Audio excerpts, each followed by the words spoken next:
What's up, everybody? Welcome to Take No Offense. A couple of old friends who grew up together in central Pennsylvania and now live on opposite sides of the country, getting together to share our thoughts on politics, sports, movies, and TV. I'm Eric Messersmith in the Los Angeles area. Brian Johnson is in suburban Washington, D.C. What's up, buddy? The end of the world. It's It's the end over. of the world as we know it. Good song. Who was that? Do you remember? REM. Who was That's that? right. So it was a long Michael time ago, Stipe. Brian. Just like another lifetime ago. Yeah. Uh, so this show is going to be a little different than normal. Normally, we talk about sports, we talk about movies and TV, but I've been so into politics the last few days, and that's kind of all everybody's talking about. So we're just going to do a shorter show on the election. We both were up late last night. Slash got up very early to Very early. check results. All right, just big picture. Donald Trump has won the presidency. He leads in the popular vote as well. Probably Breaking will win the news. popular vote. Yeah, the Senate, 52 Senate seats so far for Republicans. They may get as many as 54, possibly 55. The House is about dead even. Looks like an edge for the Republicans, but it'll be a pretty small majority. What do you make of this, Brian? Put this in perspective for me. Um, I've had all day to think about this. You and I were chatting at 3 a.m. East Coast time when I woke up. And I've had all day to think about it. And I don't know, I'm still working out my feelings. I will say that at 8 a.m., I left my financial manager a message and moved a not insignificant amount of money into a money market account and had a very nice day. So there is a silver lining there. That's right. That's right. Well, I appreciate you capitalizing. I Well, mean, that's after what all, I'm here for, to you capitalize are, on everyone else's misery. that's right. You are a capitalist pig. So I am not surprised that you would take No, advantage of this situation. I have thoughts. I have opinions, but I mean, I'm still trying to put it all together. I'm a little bit in shock. Not that Trump won, because I said that Trump would win. But I was wrong. He did not win the popular vote. He's not going to win the popular vote. He's 5 million ahead as of this conversation. Harris is not going to win the popular vote. Yeah, Harris, yeah, it's gonna get closer. There's still a lot of mail-in votes in California. yeah. It's gonna narrow, but it looks almost certain Trump will win the popular vote. I did not have that on my bingo card. I Yeah, did I'm not. like you.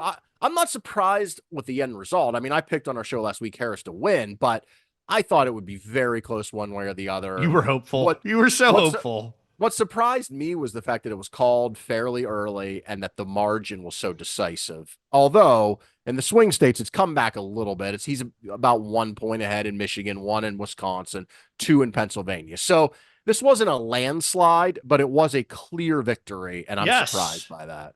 I am surprised by that. the I American think people have spoken. they have. And you know what? Unlike Trump, the Democrats will respect the results. And Harris came out today and conceded, That's how and I was going to start the we'll show. have I a was going to peaceful say the transfer of election was power. stolen. And It look, was stolen from Harris. on the bright side, the vote was counted very fast compared to 2020. Clearly, the states learned something from the early voting. There was no that I've seen credible allegations of any kind of fraud, in any way, despite all the mail-in ballots and everything. So, there are some silver linings. Look, I'm disappointed. I mean, I thought I was hoping Harris would win for many many reasons, but when I look at it, I've seen a lot of people try to explain it. Was it picking Tim Walz or was it not being progressive enough? Was it Oh God, being who too said that? progressive? Was What it being show too were you listening Bernie to? Bernie Sanders said that. I want to get into that in a minute. But Oh I feel like this is one of those elections where it was just the fundamentals. It was the no, big picture. It was the 1-2 combination of inflation and immigration. That was too many body blows for the incumbent party to overcome. I knew you were going to make all these points and say all these things of what it was and what it wasn't. It was a video of a biological male who is a transgender woman spiking a volleyball off another woman's face at 100 miles an hour. That is what swung this election. I don't think that's true, but I Oh, do understand your point. I think that played a big factor. I do. you Look, get my larger point, though. I do. I do. I think this. Let's tie this into what Bernie said, because Bernie obviously is the progressive champion. Okay, so the recriminations have already started, right? How did this happen? Why did this happen? So I'll just read you from Bernie's statement today. It should come as no great surprise that a Democratic Party which has abandoned working class people would find that the working class has abandoned them. First, it was the white working class, and now it is Latino and black workers as well. While the Democratic leadership defends the status quo, the American people are angry and want change, and they're right. Today, despite strong opposition from a majority of Americans, we continue to spend billions of dollars funding the extremist Netanyahu government's all-out war against the Palestinian people, which has led to horrific humanitarian disasters. With the big money interests and well-paid consultants who control the Democratic Party, learn any lessons from this disastrous campaign? Will they understand the pain and political alienation that tens of millions of Americans are experiencing? Do they have any idea as to how we could take on the increasingly powerful oligarchy, which has so much economic and political power? Probably not. Here's the thing. So if you read, that was not the extent of the letter. It's a little bit longer. It's basically making the argument we weren't far left enough. And I just think that completely misses the boat. Yeah, I'm saying the opposite. You're right. Let's start here. Bernie lost in his own party twice. You know, he's had some good ideas, I think. I'm not a Bernie fan necessarily, not my politics, but I do agree with him on some things. I agree with his general critique of the inequality in America. But I think he's learning the wrong lesson. Like, Donald Trump didn't win because he came up with a program that was very beneficial to the working class. No, he had concepts of programs, though. He had concepts of what he spoke the language of that. Oh yeah, but he did, but he didn't win because of that. Actually, what Trump did, which was really smart, say what you will about him, he on policy actually did the opposite of what Bernie is talking about. He moved the Republican Party toward the center. He did on abortion, on Social Security. Yep. Hell, he even got up there falsely claiming he saved Obamacare and isn't gonna touch it again. Like, he did and said what he had to do and say to move his party to the middle. Hold on a second. That is one of the big reasons that he won this election. He made the Republican Party look better in the eyes of working class people. Will you give me that Donald Trump is the Michael Jordan of politics now? No, I will not. No, why? Why not? Dude, I will not. Give me a better story. It's like an incredible a Hollywood comeback. story. It is an incredible comeback. I mean, it's amazing. Out of nowhere, he becomes president because, we want to shake things up a little bit. And he has 4 years, 3 of which were, fine. And then it was a disaster. And then, there was an attempted coup. We don't know. You have to go through the whole history. But then, and I've been saying this, the Democrats going after him after he left office was a huge mistake. Huge. Well, here's the problem. I slightly disagree. If you're going to go after him, they did it the completely wrong way. And what I mean by that is, Merrick Garland, if you were going to appoint a special counsel and you were going to charge him for January 6th, why the hell did you wait so long? Because he successfully dragged it out. It never went to trial. That was the case. Go figure that a billionaire with lawyers could drag it out. Right. But he couldn't have dragged it out forever. Like, no, I understand that. If they had done it earlier. I'm talking about the cases in New York. I'm talking about all that other stuff. Him staying in the news, staying relevant, staying around. Dude, it's a cliche, but we love to build people up, tear them down, and we love a comeback. We do. This really is the Apprentice presidential edition. It is. It is. I will say this, though. The reason not Michael Jordan, as you know, as a sports fan, Michael Jordan was 6 for 6 in title appearances. Donald Trump lost. True. Donald Trump lost the popular vote twice. Yeah. He lost the electoral vote once. He got crushed in the 18 midterms when he was president. His party got crushed when he was still the de facto, not crushed, but his party badly underperformed the 2022 midterm when he was still the de facto head of the party and endorsed many of the candidates that lost. So that is why, he's not Michael Jordan, but to your point, that is why the comeback is even more improbable. It's a great story. Because he lost over and over again. He's Abraham Lincoln. And he came back. Well, he's the Abraham Lincoln of the modern Republican Party. He says he's done more for black people than any president since Lincoln. LBJ, Voting Rights Act, be damned. Look it up. Many people are saying it, Eric. Many people are. But I want to get back to the trans thing. So this is tie this into Bernie. This is what and I've seen this from some Democrats today, and this is what Bernie and Democrats miss.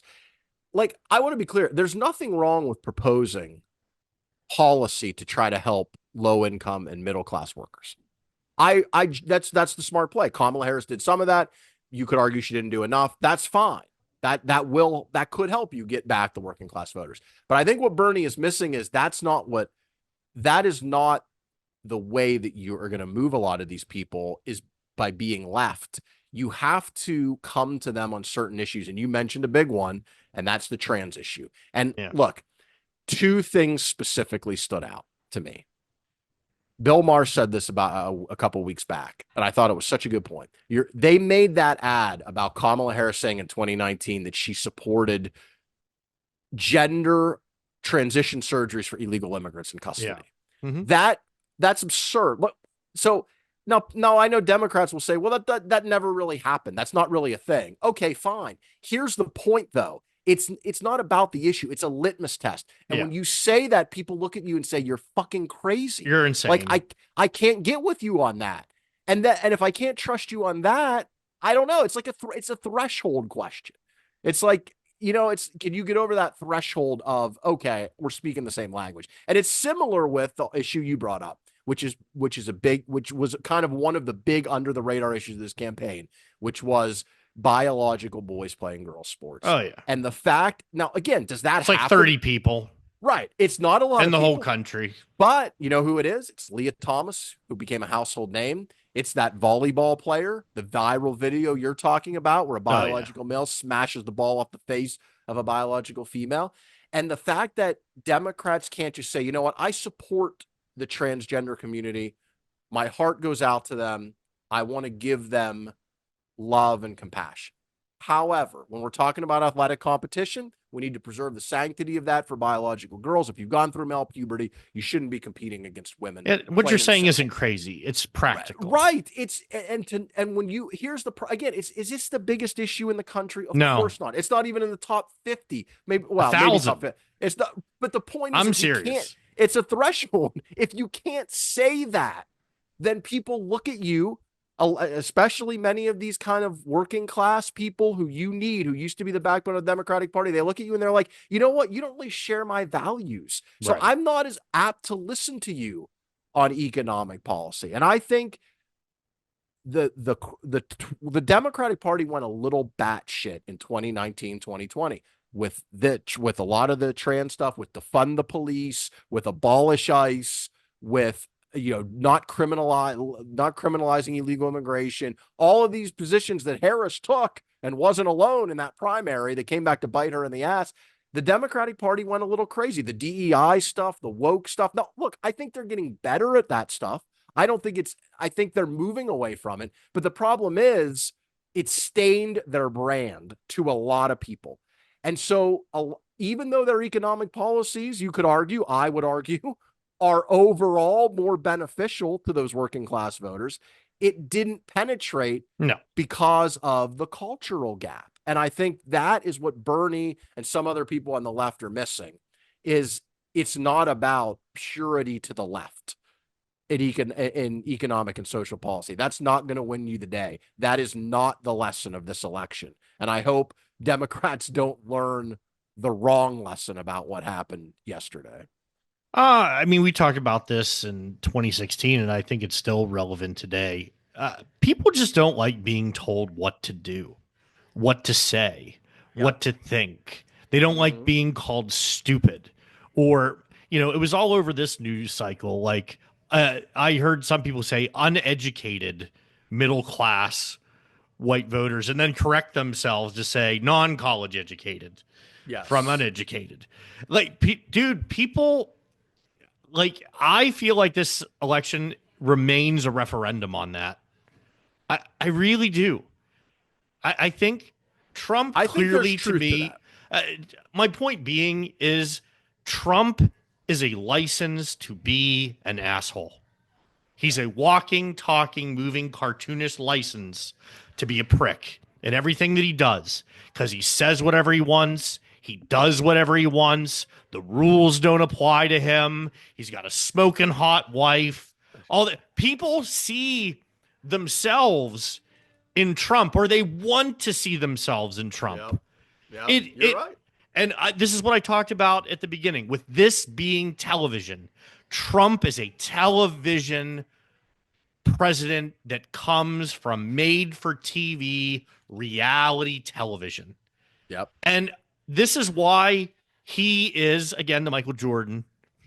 He's the Abraham Lincoln, I'm sorry, Yeah. Oh, of the God. Will Republican you stop Party. with that? I'm No, gonna okay, vomit. fine. But listen, you get what I'm saying, right? I do. As I think people, it's like they're looking in a mirror, even though he could give two shits about their Right. existence.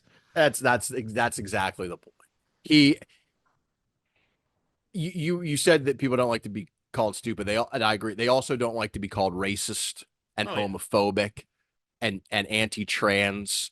You can be pro-trans or at least neutral and not believe that biological boys should be playing girls sports. That's the point. Yeah. And I think that's the point Democrats miss. And I hope that they don't misinterpret the signals here. But I want to be clear about all this because I feel like as much as I agree with you, and as much as I think the things we've just spoken about are important, I still come back to the fundamentals. If there had not been inflation over the last 4 years, if immigration had been under control, I think Joe Biden may have still run, but if he couldn't have run, I think Kamala Harris would have won. I think those two things were just so crushing in combination. And I give the Democrats much more blame for immigration because, as we talked about before, inflation, it was a global phenomenon. It happened everywhere to every country basically after COVID. We've recovered from it remarkably well. We have one of probably the strong, well, we do have the biggest economy in the world. We've recovered better than almost any industrialized country. China, people said that China was going to surpass us. They're nowhere near us now. We have low unemployment, stock market, all the things. But immigration is different. Immigration is on the Biden administration. They could have done more. And you know how we know this because they did it this summer. They finally cracked down by issuing executive orders and the numbers went way down and they didn't do it 3 and 4 years ago. And I think people looked at that lawlessness and it was more than just anti-immigrant sentiment. Yes, there's some of that, but it was people who aren't anti-immigrant, including recent immigrants, many of whom voted for Trump, who are immigrants themselves, and looked at it and said, this is crazy. You can't have a country if you don't have a border that is secure. We can't have millions of people in here all over the country. We have no place to put them. They're taking up resources. Some of them, not many, I want to be clear, but a few of them sadly are committing violent crimes. Look at Lake and Riley in Georgia. And people saw the chaos. And you know what? Yes, Trump's an asshole. But if you think he'll fix it, you'll pick the asshole. Yeah. You'll take him if you think he'll get it done.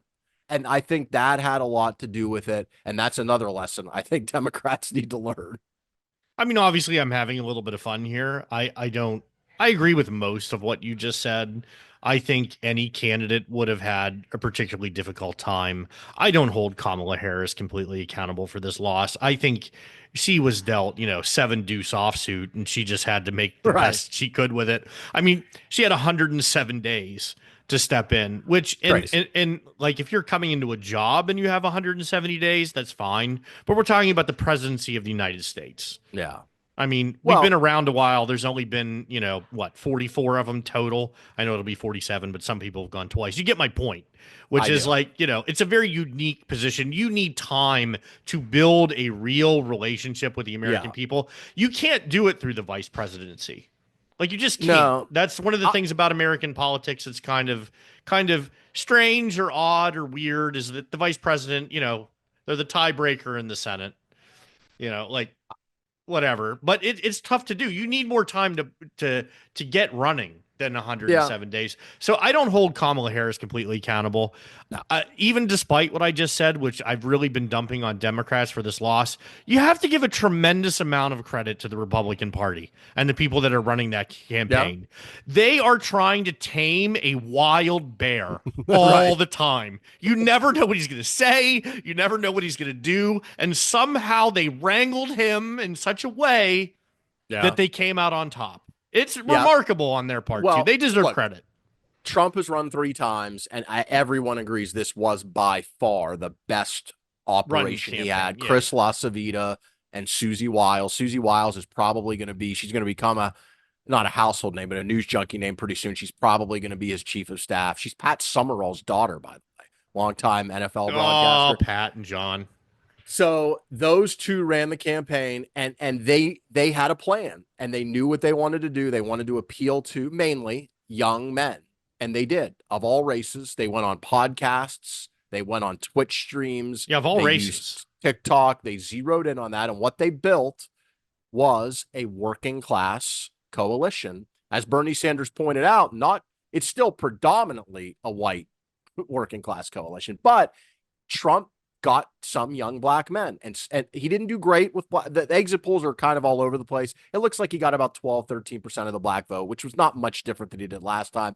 But the Hispanic vote, there's some of the exit polls where he got 40% Yeah, I of was just Hispanics, say I've which seen is 45 crazy, in some cases. including in some states, including a lot of Hispanic men, young Hispanic men, and that it was really smart strategy, and they executed it well, and you have to give them credit. And look, Donald Trump understood at a gut level what was going on in America and the changing currents of the last like 30 years.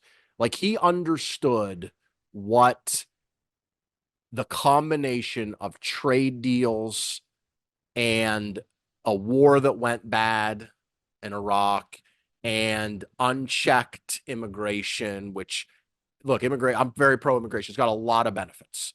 But one of the negatives is it does depress wages for low income workers because they compete with jobs and they compete for a lot of those jobs. Nothing is all positive. Like immigration on net is positive, but there are negatives. Free trade on net is positive, but there are negatives. And sadly, on trade, on immigration, on the war, the negatives don't hit evenly. They hit lower income people, often in rural areas, towns like you and I grew up in, and it shows up in empty factories, and it shows up in broken homes and divorces and people struggling, not all men, but mainly men. And Trump just kind of knew that. And he knew how to talk to those people. And again, I want to be clear, I'm giving him a lot of credit. I don't think he backs that up with very much actual policy, but he knows how to speak the language and he knows how to make that connection. And that is enough. When people are pissed off, that is enough. And the other factor is the world's gone crazy post-COVID, and democracies all around the world, for the most part, whether it's liberal or conservative or center, the party in power is losing. They're getting crushed. And so you put that all together, and it's kind of amazing Harris was even close when you put that all together. But I agree with what you said. I don't really blame her. I think she ran considering what she was given. As you said, 7-2 deuce lawsuit. offsuit, man. She played the hand about as well as you could. I mean, she crushed him in that debate. I thought she gave a great convention speech. She actually came out with real policy. People dogged her for not doing interviews. She eventually started doing a lot of interviews, including some that Trump backed out on. Like Howard Stern. Minutes. Yeah, she did Fox News, which Trump, I couldn't even imagine him doing MSNBC or something equivalent. So my point is, it wasn't not picking the right vice president, although I would have picked Shapiro. It wasn't anything Harris did or didn't do. It wasn't even necessarily a brilliant campaign from Trump, although I thought they ran a good campaign. The fundamentals were too much to overcome. They were just too much. And then you throw the other things in, like the trans issue and the damage to the Democratic brand, and it was really tough. Now, I will say, there may have been one out. And this is one of the things I put at the top of the list of why they lost. I've talked about it before. Biden screwed her by the way he handled it. Yeah. He screwed his party, and he screwed his legacy. Because he, in 2023, when he was 80 years old, he could have said, look, I've had a nice run, but if I want to run again to be president until I'm 86, I need to make absolutely certain that my cognitive abilities are there. And if I can't decide that, I need to take it out of my hands and have other people who can tell me. And he didn't do that. He chose to run. It became clear he wasn't capable of mounting the kind of campaign he needed, but it became clear too late. And that was the problem.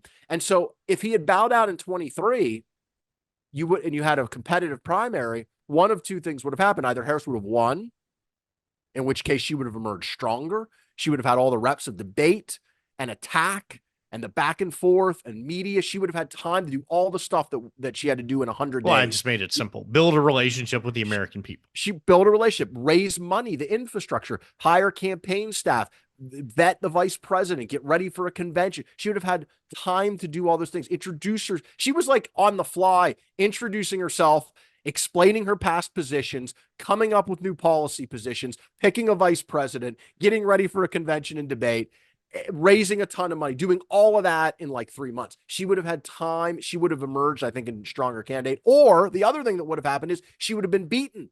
And if she was beaten as the incumbent vice president, that means someone else crushed it. Yeah. Whether that be Josh Shapiro or Gavin Newsom or Pete Buttigieg or Gretchen Whitmer or whoever. If that person would have beat Harris and everybody else, despite probably a Biden endorsement of Harris, then that person would have had time to do all that stuff, and they would have been a stronger candidate. Now, it still may not have been enough because, again, the fundamentals were so stacked against the Democrats, but I think that would have been their shot to defy the fundamentals. The one mistake I think the one messaging mistake for Harris, I was thinking about this today. I think she should have just parted ways with Biden on immigration, because the View answer, the answer from the View was probably her worst moment in the campaign when they said, what would you have done differently than Biden? And she's like, well, nothing comes to mind. She had an easy out. Immigration. We should have done it earlier. We made a mistake. We were wrong. Just say it. We were wrong. We should have done this earlier. I didn't want to because we wanted to try to pass comprehensive immigration reform. Fine. But we screwed up. And I'm not going to let that happen again as president. And we are going to secure this. And on the economy, you were never going to run away from the Biden economy. You were part of the administration. So why not own the good things? Like she spent so much time. The Dow being at 45,000, right, for example. Own that. Say, you know what? Yeah, inflation was high. We all feel that. But it's back down now to 2%. By the way, Trump's policies will likely make it worse. Interest rates are going down. Record highs after record high on Wall Street. Gas back down near $3 a gallon. 4% unemployment. Record job growth. Let's talk about the economy. Let's have that conversation. You're going to own it anyway. So just lean into it and grab the good stuff about it, which there was a lot of, to fight back. So those are the areas I think Harris could have done better. But I want to be clear, even if she did that, I don't think it changes the end result. We're going to have a lot of time to talk about this. And like I said at the very beginning, despite all the fun I'm having during this conversation, I'm still kind of wrapping around how I feel about it. You and I spoke. You have a little bit of apprehension heading into another Trump presidency. Yeah, you could say that. To put it mildly. Look, so I just I'll ease into it. What are you, like, we've seen it already. We've seen a Trump presidency, so we kind of know what we're in for. Why are you so terrified? Why do I have to go get fitted for a uniform? What is happening? Well, no, look, I'm an optimist by nature. So no, you were optimistic until Trump won. Now you seem pessimistic. I wouldn't say I'm terrified. Look, let's start. I don't know. I'm not gonna, some of your rhetoric has sounded like you were. Let's start here. I mean, I know Republicans want to move on from everything. When you try to overthrow the government and like steal an election, there's no telling what you might do, right? So when people say, well, what would Trump do? I don't know.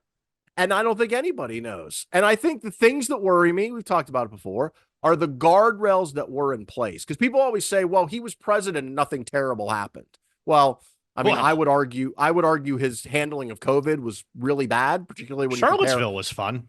Well, right. But even more so COVID, because that was a test.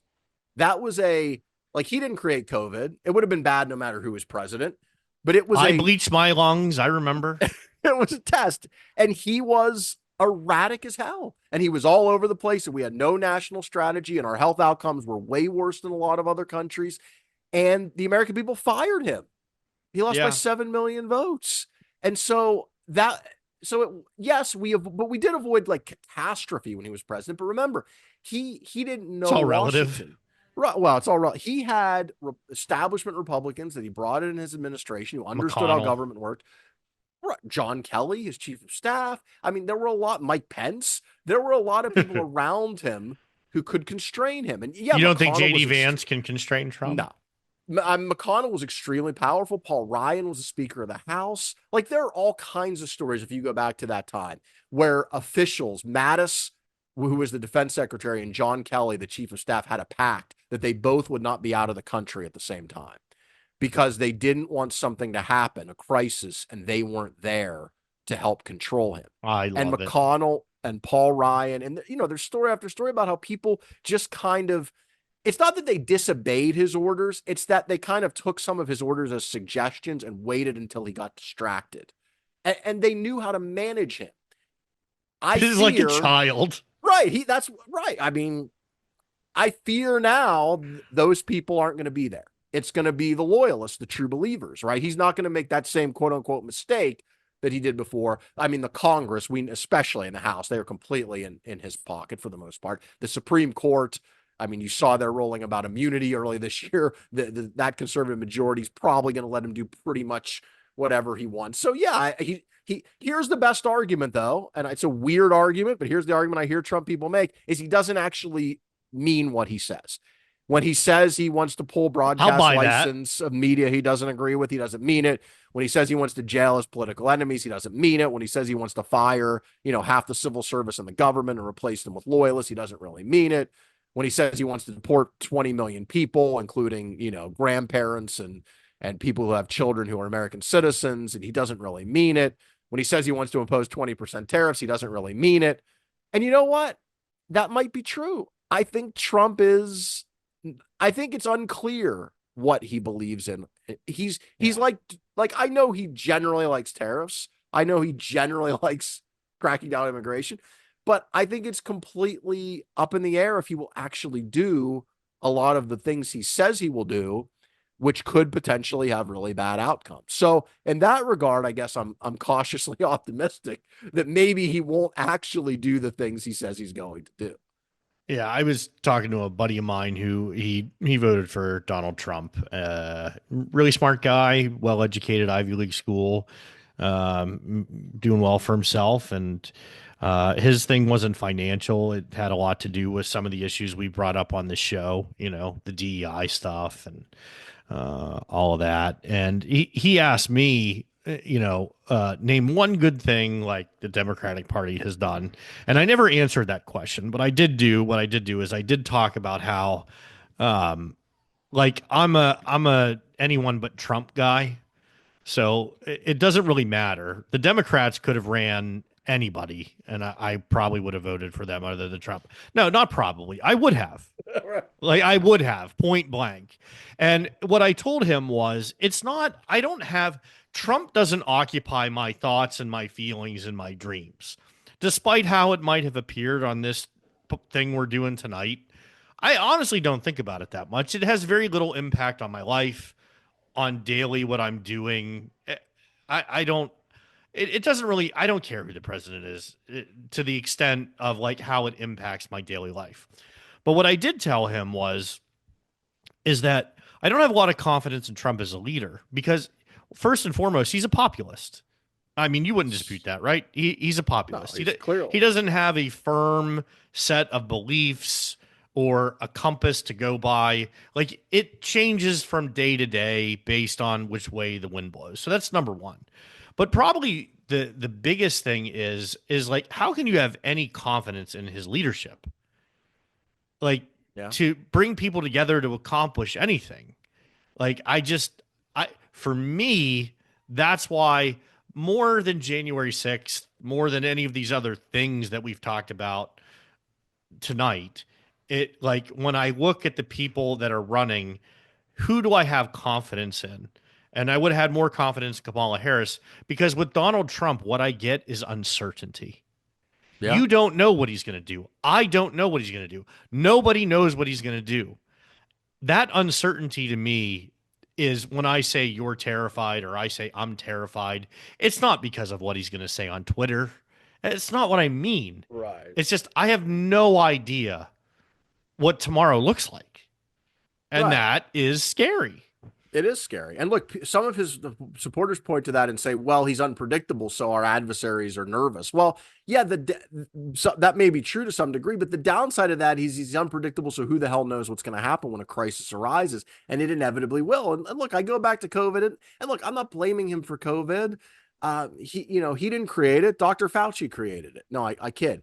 But Wait, when I it gotta was look that up. there, when it was there, we had terrible outcomes. We had no national leadership. I mean, you remember the press conferences meandering, undercutting his health officials, no clear plan. Now, we have a high obesity rate in America, so we would have struggled with COVID no matter what. But he was confronted with a crisis. The American people judged him to not have handled it well, which is why he lost that election despite a strong economy his first 3 years. So I Despite feel ripping like off his mask. yeah, I feel That like was a great moment. I feel like that is really in play is how will he handle a crisis? Will he try to strip away some of kind of the norms of our constitution? Like he's not going to be the Hitler talk was always crazy. The Stop. dictator stuff was crazy. But what's not crazy is like people sometimes act like either you are in a dictatorship or you are in a pure unfiltered democracy and there is nothing in between those two extremes. Yeah. So a And lot I in would between. present to you Hungary, right? Viktor Orban, who congratulated Trump, who Trump is like one of his buddies. Orban won an election. Then what did he do? He set out to dismantle the opposition, to control media, to stifle dissent. Now, America is not Hungary. That's a hell of a lot harder to do here. We have a tradition of those things. But it doesn't mean Trump wouldn't try. Is there anything that makes you believe that he may not try to do some of those things? I think it would be, to your point, incredibly challenging given our history. I think some of the places that you could bring up, and I hear what you're saying, and we've talked about it on previous podcasts. Like I just came back from a country that, there was an election, there was a democratic election, people came into power. I mean, it's a dictatorship. It just is. Right. In Egypt. I mean, it's clear as day. But I think it's unimaginable with the amount. Okay, just I know I go off the reservation with these things sometimes, but I'm looking at it through like a security perspective. Just with the technology and the communications we have available, it would be nearly impossible. Yeah. I mean, look, is it unimaginable that the president essentially has unchecked power to run the Department of Justice? So he could just tell Google to shut down. Is it I mean, unimaginable? Well, no, but it's unimaginable that he could open investigations against political opponents for that aren't really solid investigations. Is that's it possible. Crazy? The FCC controls broadcast license. Is it crazy that he could threaten? He already has basically said that. I mean, he said this the other day that CBS should have their broadcast license pulled if he threatened. And here's the thing. Sometimes you don't actually have to do the thing to get you the have result. To say the thing. Sometimes you have to say you might do the thing and people will acquiesce, right? Humans are very good at understanding incentives. Remember the Washington Post decided a week and a half before the election that they were all of a sudden going to stop doing political endorsements, even though they had an endorsement for Kamala Harris written. Now, Jeff Bezos, who owns the Post and of course owns many other businesses or has interests in many other businesses before a potential Trump government, some people speculated that was him trying to get out of Trump, ahead of Trump, and being like, you know what, we're not going to publish an anti-Trump editorial. No, I don't think that's the case. I think Bezos really believed it's better to not do editorials for presidential candidates. But you see my point. You don't actually have to do the thing. Sometimes all you have to do is threaten the thing and people kind of do what you want. And that is more what I'm worried about. I don't think Trump is going to like seize the Washington Post or they're going to go to Google and board up the doors. Yeah, no one is going to get together and like storm the Capitol. That would be crazy. Wow, man, that would be crazy. Can you even imagine? So yeah, I do appreciate what you're saying. I just I don't know what it is. I have a lot of faith in our system. I do too. I have faith that our system can hold. It's pretty thoughtful.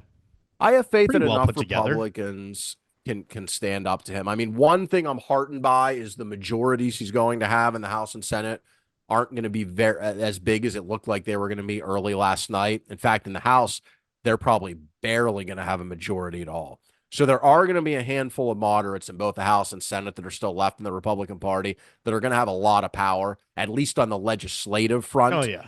to stand up and make sure that no crazy, long lasting legislation passes. Kind of like you remember John McCain with the famous thumbs down when Trump tried to repeal Obamacare, even though he now claims he's saved Obamacare. Like there are things that give me some hope.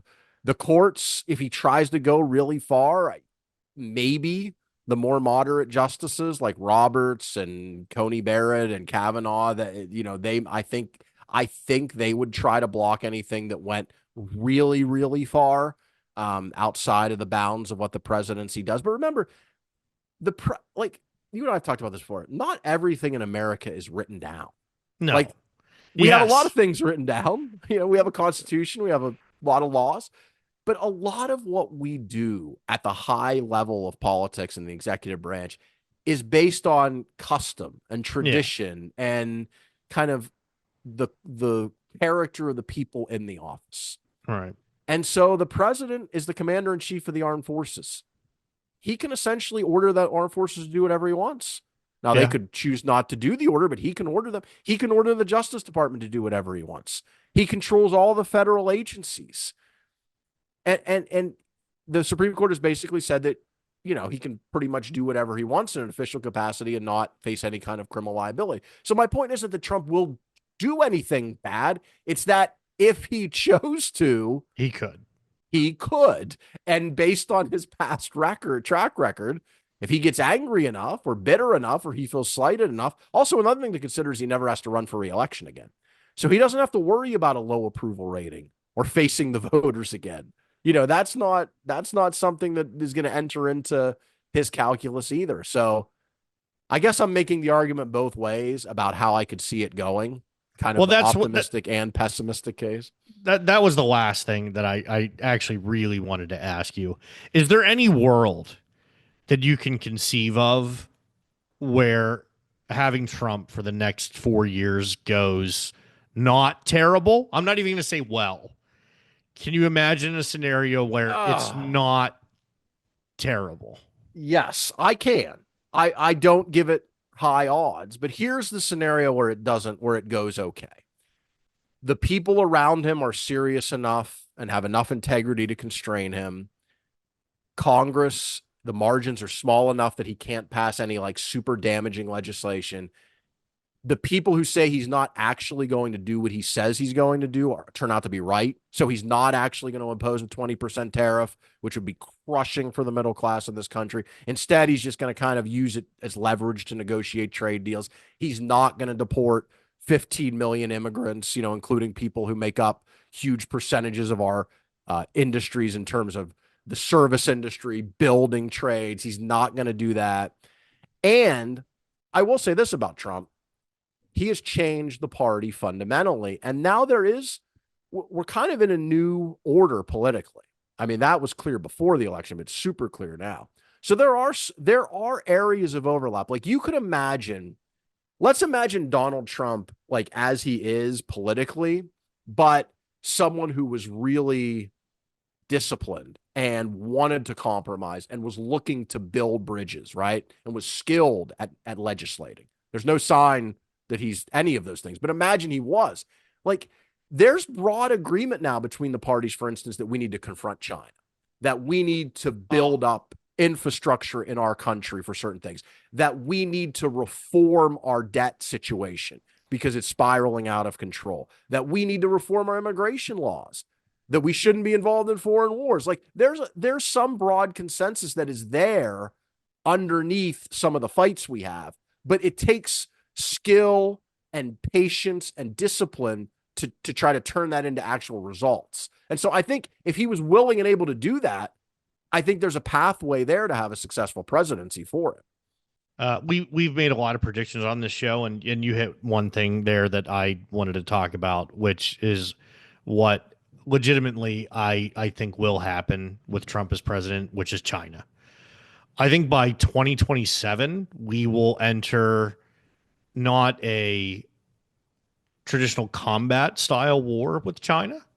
I think it'll be more like the Russian Cold War, with China on a lot of fronts. And I think you're going to see a lot of mobilization towards the Far East in Japan and Guam and Hawaii because I really think Trump specifically exacerbates an already very Yeah. intense security situation. And I think because of his inability to shut the fuck up about certain things, I think that is something that could legitimately take place during his term that would Yeah. have a long-term negative impact. Well, we talked about what could be the crisis. Nobody saw COVID coming, a once in a century pandemic. The next crisis could be China, and it could be them moving on Taiwan or some other flashpoint. And that, unlike the pandemic, that's not something that's far fetched.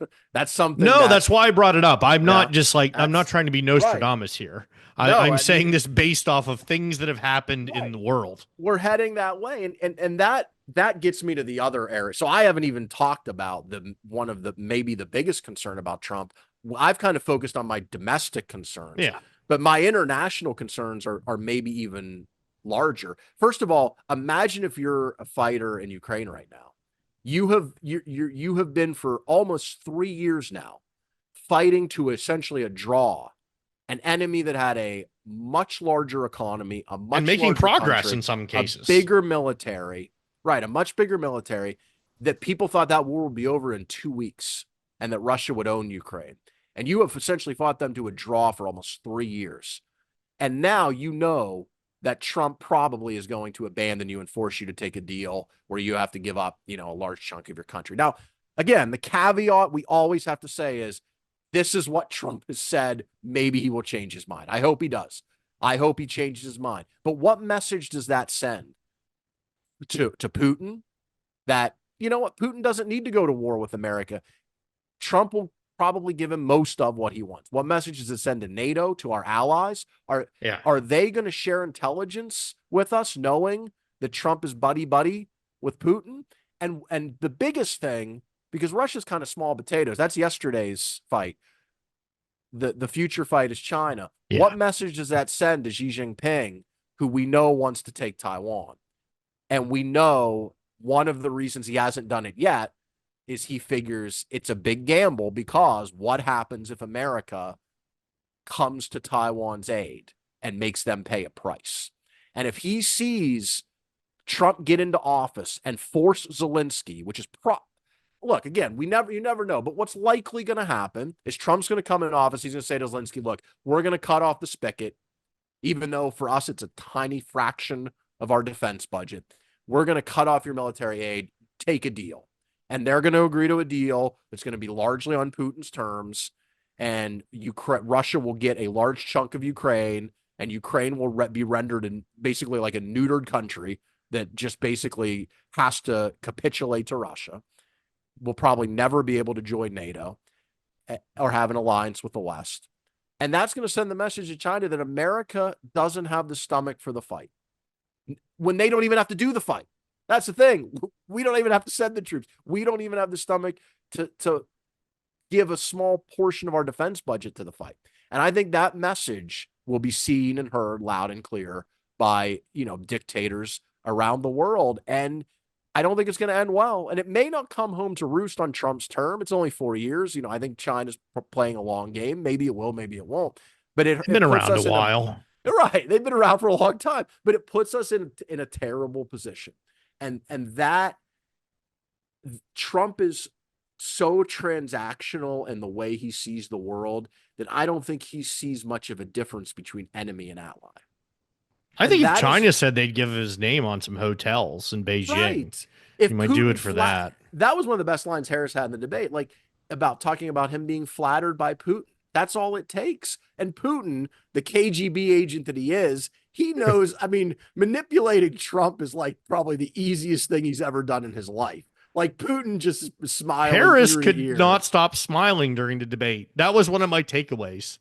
Was her just knowing like I didn't even do anything and I completely screwed him up. Right.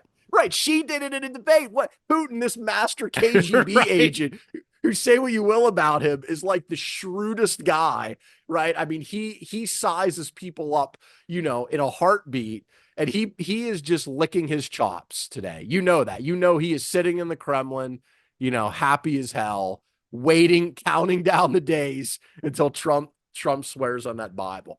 So that's the thing about Trump, is he's so transactional. And why does that matter? Because we have been, despite, like, yes, we've had wars, and some of them have not gone well, Vietnam, Iraq, but we have not had a world war. And in fact, conflicts have gone down across the globe over the last 70 years. And that's not an accident. That didn't just happen by circumstances because people all of a sudden became evolved. We set up a world order post World War II with like-minded countries. And we said, we're not just going to go back to the old days of countries just taking over other countries on a whim. We're going to form a bloc, an alliance of democracies, of like-minded nations to support each other. And that has brought peace and security and wealth to the Western world and other parts of the world as well. And Trump doesn't really believe in that. He believes in what's good for me today. And that is, I think, a major, major worry for me with Trump as well, and maybe even more so than anything he might do domestically, because domestically, like you said, we have safeguards in place that are pretty robust. Yeah. But internationally, we don't. The president's got a ton of discretion in that regard. So I'm nervous about that. Yeah. So in summary, you think it'll be fine. Right. Just to sum it up, just everything's in cool. Conclusion, Nothing to see it'll be here. all right. I'm sure it'll turn out great. I can't wait to listen back to this, because I don't know what happened to us, man. I really don't. And what I mean by that is, like, our worldview. I don't know. I used to be, like, so carefree. And now I'm worried about China and Ukraine and all these things happening.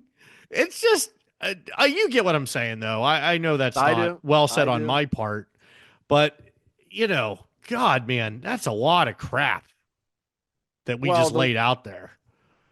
You have to,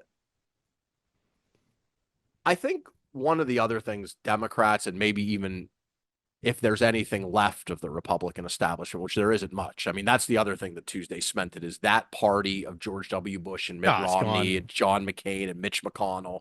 It is gone. It's at least on life support, maybe dead. But if they ever want to have a chance again, they have to, and Democrats as well, you have to recognize, and I've said this before, the grain, the nuggets of truth in Trump's like larger pile of bullshit. Mm-hmm. Because he's not totally wrong about tariffs. He's wrong about across the board tariffs. That's a disaster. It would be, but he's not wrong about tariffs against China for certain industries. And in fact, the reason he's not wrong is the Biden administration didn't reverse those. In fact, they expanded those to things like electric vehicles. So he's not wrong on that totally. He's not totally wrong that America sometimes has become the policeman of the world, and we shouldn't be involved in every conflict at every place. He's not wrong about that. He's not wrong about the Iraq War. He's not wrong about immigration in the sense that it can't be unchecked. It has to be orderly. But of course, what he does in each of those areas is he takes it to an extreme. Yes. He goes like, maybe you want to go 30 hyperbole miles is his forte. Right. He goes 100, but that doesn't mean that he doesn't have some point. And I think one of the problems that Democrats have had in the Trump era is because Trump is such a distasteful person in so many ways, and because he doesn't really have regard for like the rule of law, I think they're so repulsed by him that they're unable to acknowledge the grains of truth that he presents. Yeah. And I think that is a mistake that they have made. I think Harris kind of made that occasionally as well in the campaign, rather than just dismissing everything, say, you know what? He's got a point here. I agree with that point. But what he does is takes it to this extreme that's crazy, and let me explain. You know what I'm saying? Rather than just dismiss it totally. And so I hope that will be the lesson, because, like, Brian, it's all about moderation. I mean, that, Ben Franklin, right? All good things in moderation. Is that what he said? That that's always the answer. It's like same thing with capitalism. Like capitalism's great. Unchecked capitalism, really bad. See Great Depression, see housing crisis of, 08, Yeah, yeah. 09. Like it doesn't mean capitalism should be abolished. It just means you can't have unfettered Right. capitalism. And so I think those critiques are the way that you combat, because Trump will be gone in 4 years, hopefully, unless he decides he wants to just try to keep going. But Trumpism after Tuesday will not. Like MAGA is here to stay. And JD Vance or whoever it is will be out there making a lot of these same arguments in 2028. And when they are, the Democrats have to be ready with better arguments than they had, I think, in this cycle. The last thing I wondered was, is this rock bottom if you're a Democrat? And I'm a Democrat.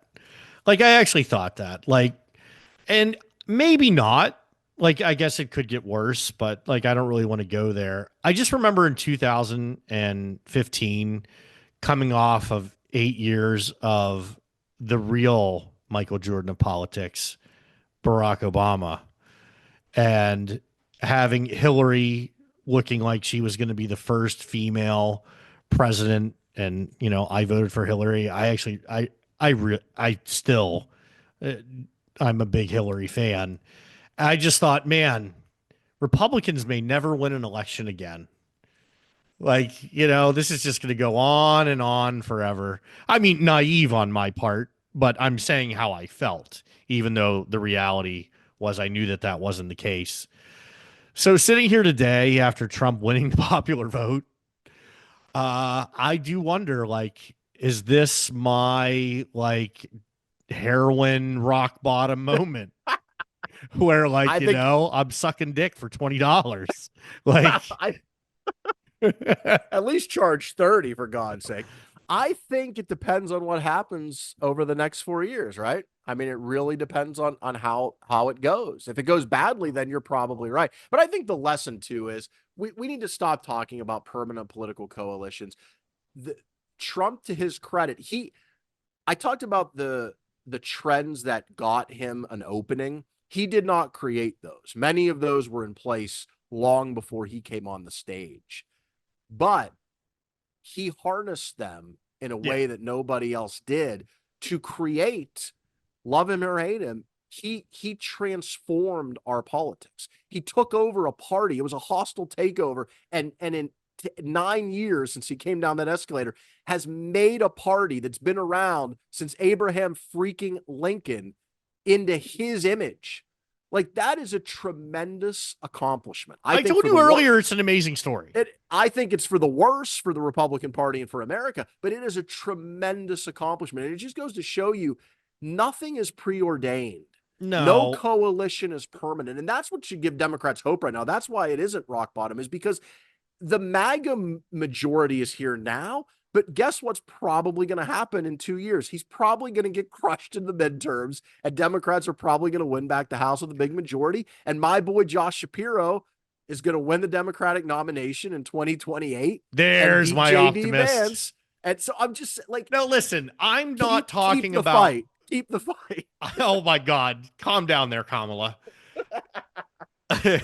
I'm not saying what the rational me thinks. The rational me agrees with you 100%. I inherently know that movements come and go. We swing. We've talked about the pendulum in the United States back and forth from right to left, and it moves faster now than ever before. The rational me knows everything you're saying. I'm saying one day removed from Donald Trump winning the popular vote, I'm just talking about how I feel. So, I mean, look, like I said, I have a pretty good grasp on all these things. I've had fun talking about it. This is cathartic. Yeah, this has been good. It's cathartic. Good. Do you have any final thoughts for this week? Yeah, what are we going to do for shows like moving forward? We've had so much like just easy pickings, man. We have. It's kind of like if you did sports talk radio for a long time. When the NFL is happening, it's unbelievable. And then you have that window where you have like the NBA, the NFL, all these sports going on at the same time. And then, you have July. I Yeah. feel like with the We're election headed being to July. over, we're headed to July. We're Well, going to be look, doing polls, man, or we're going to be doing like top 10 lists. What are we going to do? I'm gonna have to start watching movies and TV again and less politics. But also, don't worry, my friend. Donald Trump is here. There will He's here for always us. he You is know a what? He's great for again, ratings, right. content. On the positive side, he is a content machine. That's Brian Johnson. I'm Eric Messersmith. Thank you so much for being with us this week. We'll be back to talk it over again next week. We hope you enjoyed the show, but if not, please take no offense.